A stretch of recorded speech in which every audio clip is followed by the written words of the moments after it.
Welcome back. Addressing the topic of mental health and suicide amongst children, the New York Psychotherapy Counseling Center will host an informative event for parents. Titled the NYPCC Parent Cafe, parents will learn and understand the early signs and symptoms of potential suicide ideation in kids. Joining me for this discussion is Jonathan Keigher. Jonathan, thank you so much for joining me. Thank you for having me. Now, can you tell us a little bit more about your organization? New York Psychotherapy and Counseling Center has been around for about 4 decades, over 4 decades, and we provide mental health services to children, adolescents, and adults living in New York. And we are one of the largest behavioral health providers in the state. We provide outpatient clinic-based services. We provide also care coordination services for patients. Now, as stated previously, your organization will soon host a Prevention Suicide Cafe event specifically for parents. Why did you want to reach out to that group? Well, our engagement with the community is very important to us. We know that parents are really the gatekeepers of their children, and they are the ones that often are the first line of individuals who witness children's display of warning signs of suicidal behavior, of mental health concerns. And we want parents to be aware of some of the warning signs that exist, because if they're not aware, these warning signs often go unnoticed or misunderstood.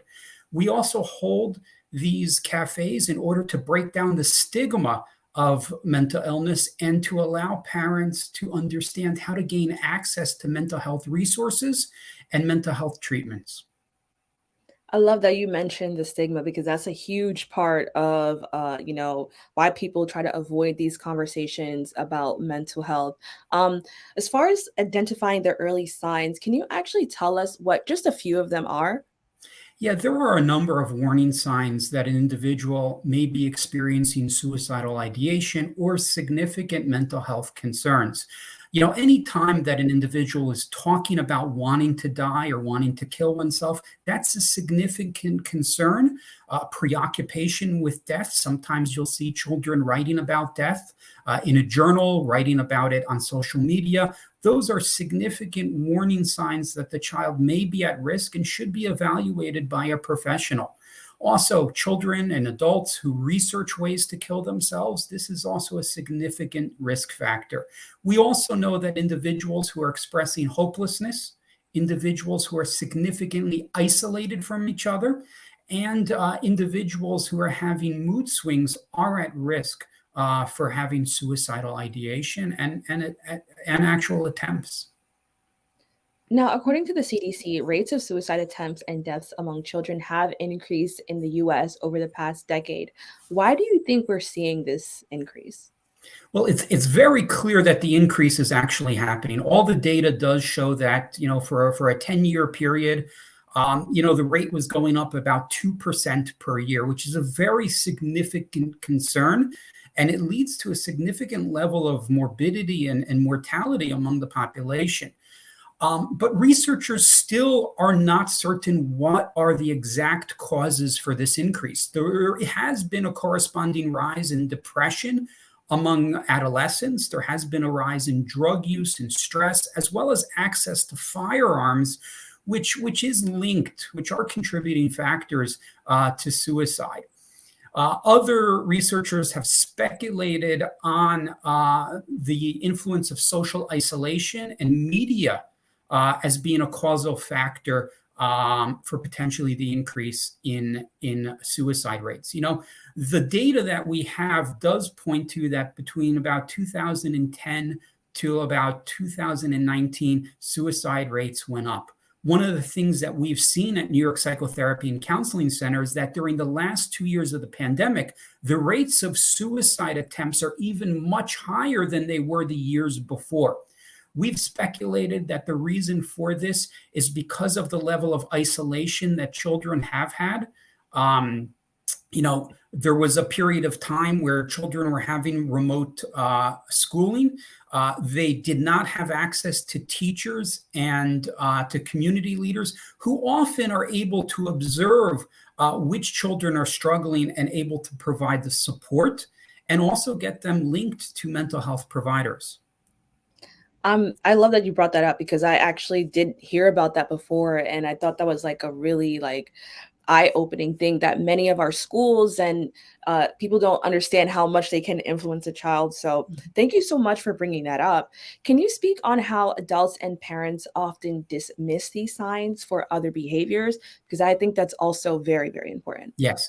It's very hard for adults to accept that their child is struggling at times. Many parents don't want to see that their child is actually suffering. Many parents also believe that when their child struggles, it's a level of failure on their part. And we know that's not the case.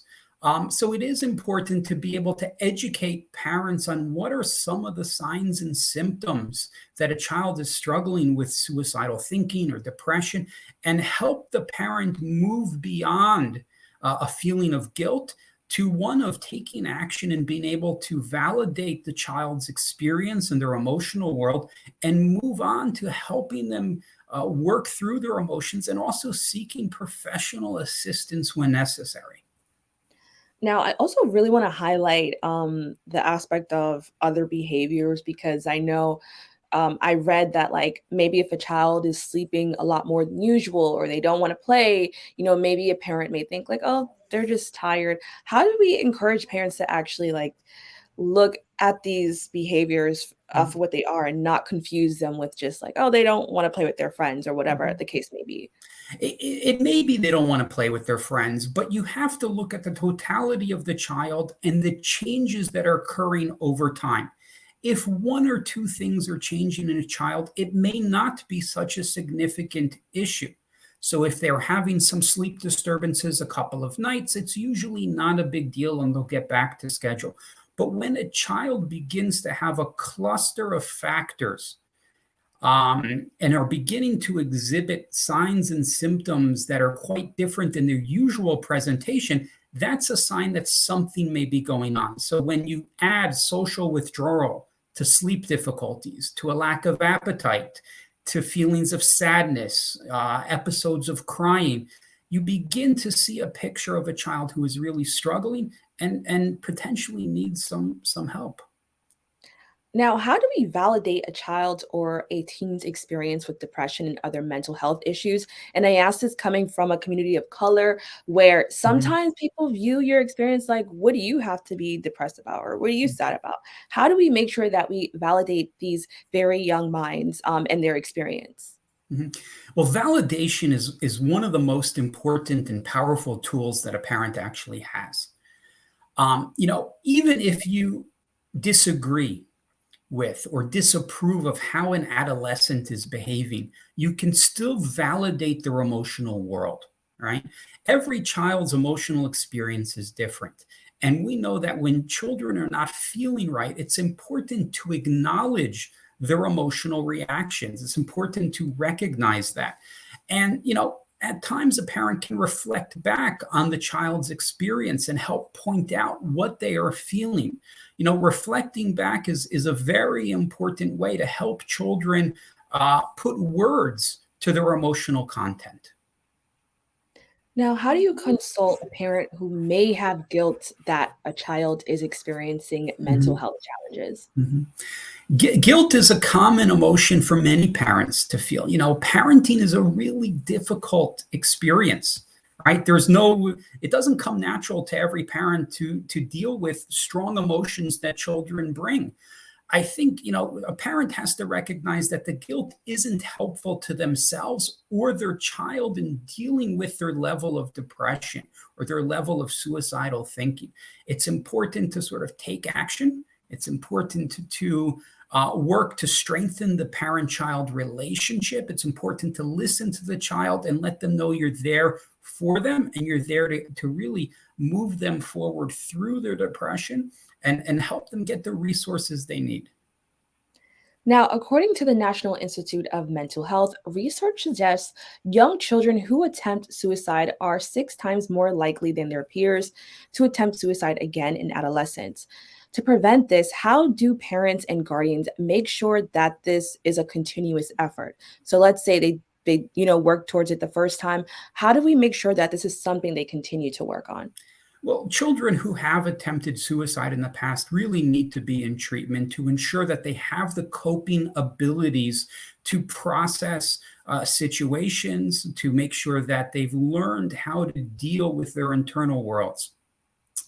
I think one of the things parents can actually do to help is to talk quite frankly about suicidal thinking.